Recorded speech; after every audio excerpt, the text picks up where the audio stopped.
আজ সকাল সকাল দেখো এই যে লোভনীয় খাবার রান্না করছি, এটা হচ্ছে লাউ চিংড়ি।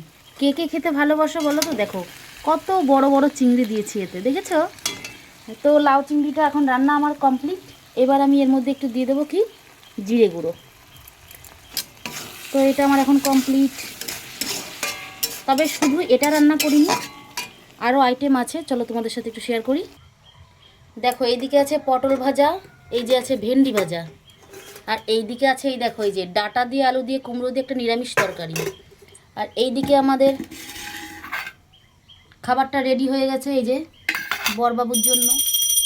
আর এইদিকে ভাতটা রেডি করে নিয়েছি, সকালবেলা নাকি খেয়ে যাবেন না উনি, তাই আজকে জোর করে দুটো ভাত খাইয়ে দেবো।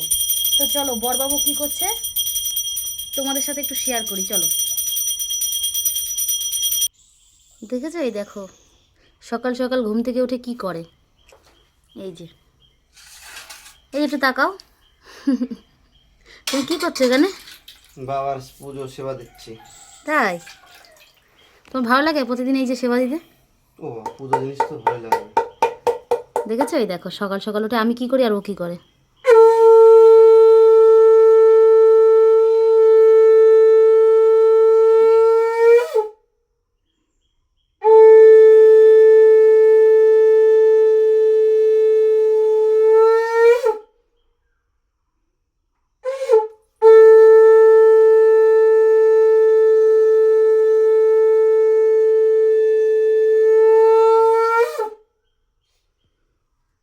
দেখেছো আমার বাবার আসনটা কেমন সুন্দর লাগছে, দেখেছো? দেখো কি সুন্দর লাগে না বলো এরকম সাজিয়ে গুজিয়ে রাখলে। তো আমাদের দুজনের সকালবেলার কাজ হচ্ছে ও চান করে পুজো দিয়ে যায়। অন্য অন্য দিন আমিও দিই, বাট একটু শরীরটা খারাপের জন্য ও দিয়ে যাচ্ছে।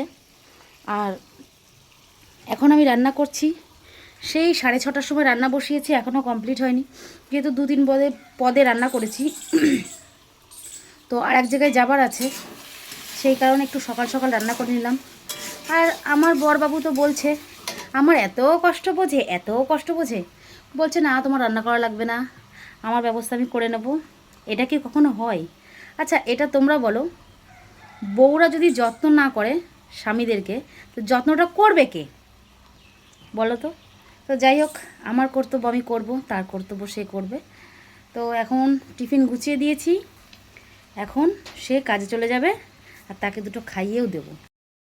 ভাত আর এখন কাজে যাওয়ার জন্য পুরো রেডি, এই যে, তাই তো?